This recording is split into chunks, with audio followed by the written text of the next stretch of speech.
Hey everybody, hope your day is going well. We are back with another reaction. It's happening, at least that's what the title says. It automatically translated into Dutch. I keep forgetting to turn off that feature. It's happening. AI bands are taking over Spotify. This is Rick Beato on Chris Williamson's podcast. I reacted to Rick's own video about the group, the Velvet Sundown. It's pretty wild. And as an author myself who published or self-published some books, and there's various platforms to do that, here in Belgium and Europe, but there's KDP by Amazon. That was happening. That's been happening, in terms of cover art for the books, but also for writing before the vocal and music thing really took off and the technology became good. Before that, it was already happening with books and just flooded, with AI crap. People even forgetting to take out their prompts. Like you could just read the books and there's AI prompts within the text of the book. It's frustrating, and it really made me rethink of the publishing thing. I wanted to translate my own books into English, but now I'm scared because I don't really have any contacts in the English speaking territory, in the book world like I have here in Belgium to like translate my books or even do a copy edit or a line edit. I'm scared they're using AI tools, and then I'm gonna get accused of using AI. It's a whole mess. It's messing with the artist is messing with everybody's minds, and people want to make a quick buck on putting all this crap out there. By the time any sort of regulation comes in, they're just gonna dip out and find something new, right? Dang, I haven't even started the video yet. We need to talk about AI artists. Yeah. AI artists. What's going on? What's going on? AI bands, AI everything. What's happening? What's happening with I the think Crocs, man? that one of the AI companies is testing whether people will accept AI music. Yeah, I mean, they're Spotify pushing it. has AI music that they're already pushing in playlists that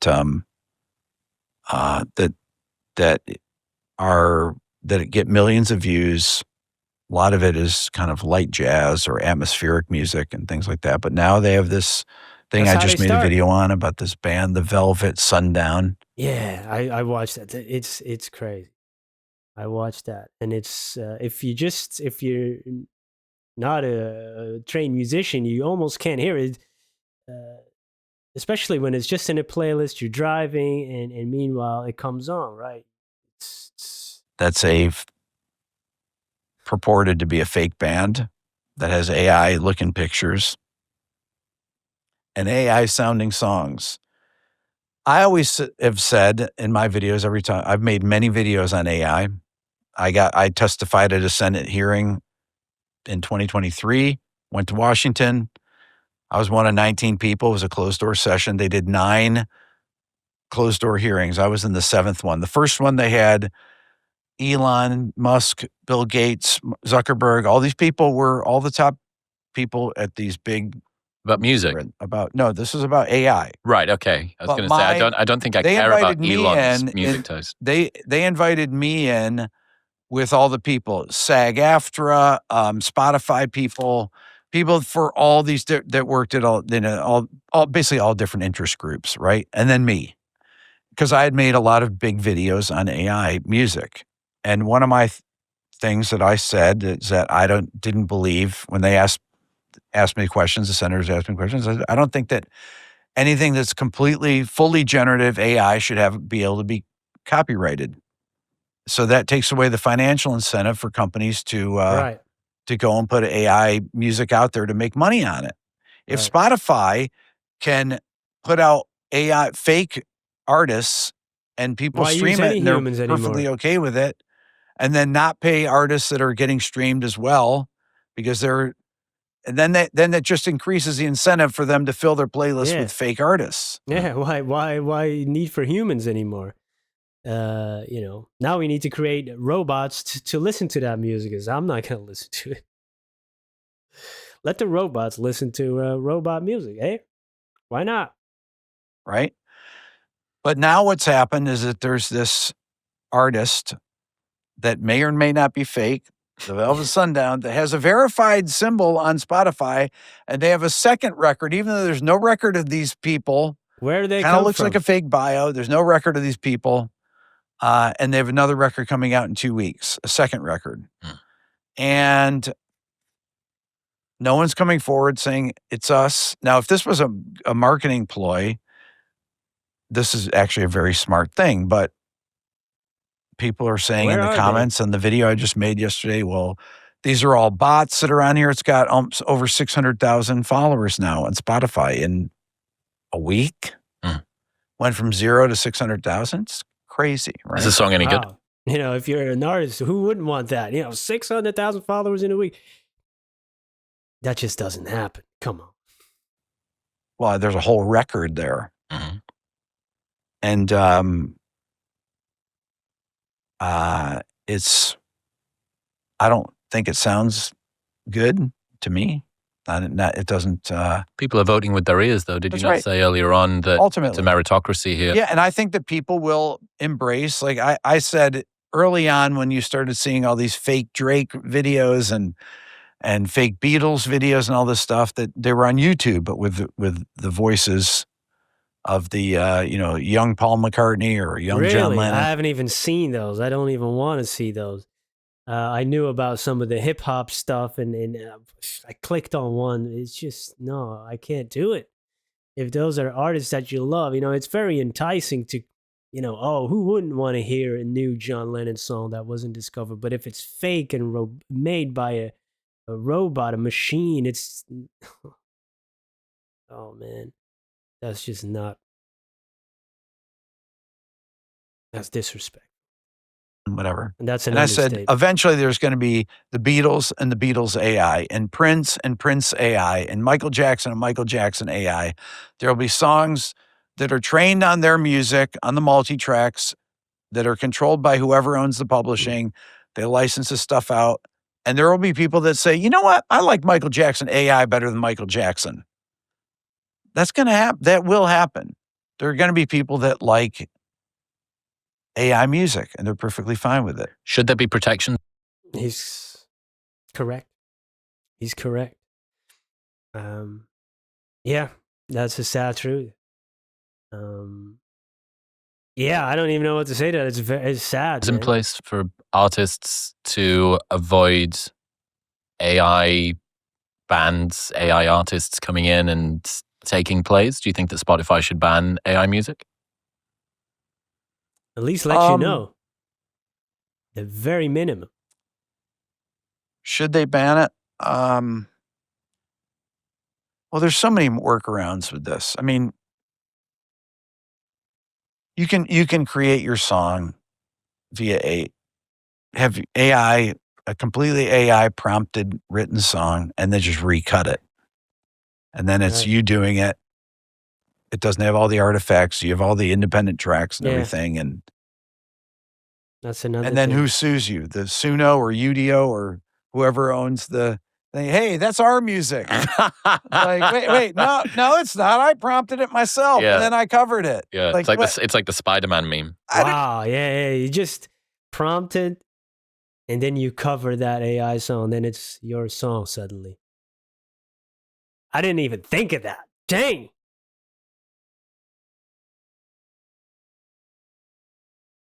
Oh. It is unstoppable. It's like a moving train. You can't stop it. I don't even know what, this. I don't know what's going to be done with it. I don't know how they can. I think this is a great take. I think that's a really interesting one. Because if you're a real person, but 80% of the process is AI enabled, where does the line get drawn? You know, you can lock me in a room with some parchment and a quill and say, write 60,000 words, no source material. Or I can prompt ChatGPT to do it all for me.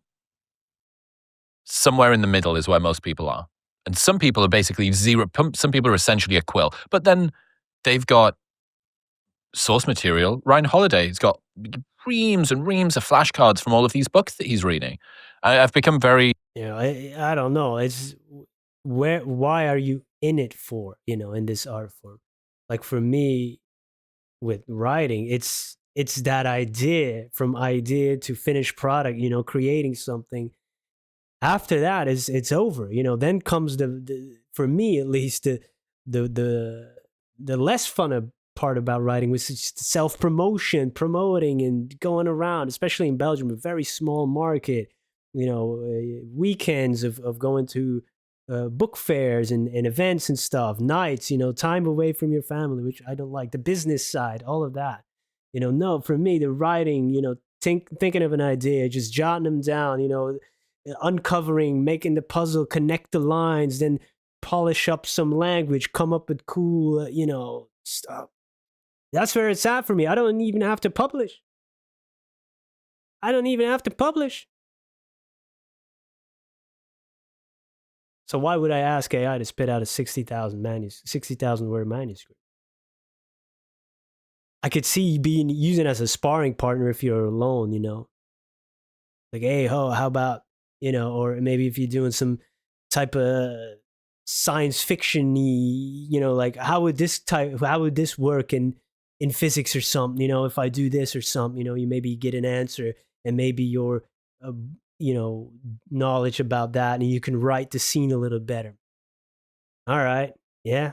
There's resources on the internet for that. There's, you can read books about that, and it may be faster if you ask ChatGPT. Yeah. I can see that. But why would you, if you're in it for the money, of course, then no, man, this is disheartening. Reams and reams of flashcards from all of these books that he's reading. I've become very obsessed with the idea of plagiarism versus inspiration, because very few ideas come from real first principles. You're so telling me that this was not inspired by anything?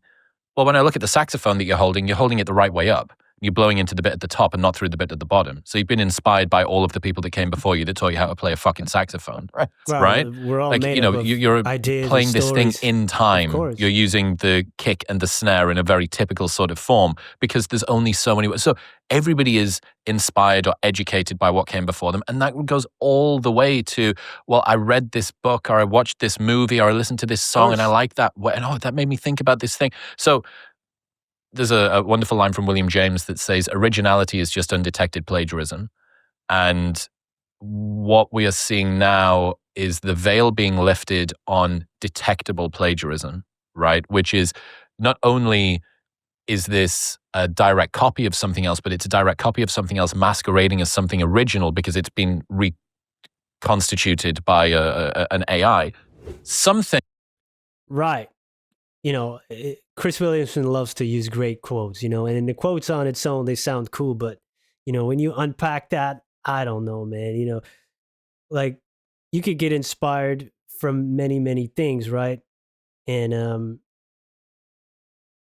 I mean, yeah, I have influences from films I used to watch, from books I used to watch, but along the way, you develop your own things and own spins on things, and that's the same with music. Yeah, maybe at the beginning it will sound a little bit more like a band you love, or you're gonna write a story, that's maybe a little bit too much on the nose, but then you refine it, you work on it, you put your hours in, and that's when you create your own style and your own things. And of course, you're going to be doing things that have come before, and maybe put your own spin on it. But this is, there's a big difference there.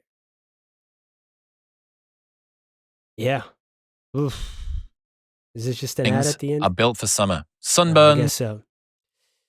Yeah, man. Very disheartening. Very disheartening. Because I see it with myself, losing a little bit of that motivation to really go out and publish, or you know, it's tough when you see people without putting in that effort or those hours of um, consuming music to learn about it, like you just said. But the people have put a lot of time in, listening to music, rewinding it, learning to read music or to play it, and or I have read so many books and just reread the books to study certain techniques and stuff. And then when people do it, just with a prompt, uh, sometimes it's demotivating, right? It's like, oh man, I don't even know if I start a project, it's going to take me a year. If it's going to pay off in the end, I might as well not. I'm a bit in that type of mindset right now, which is not a good place to be, and I'm going to get out of it. But sheesh, and many artists are struggling with this, I believe. Yeah, definitely a topic I will be following in the future. Hey, thank you everybody for being here. I truly appreciate that. Hope to see you in the next video. Goodbye.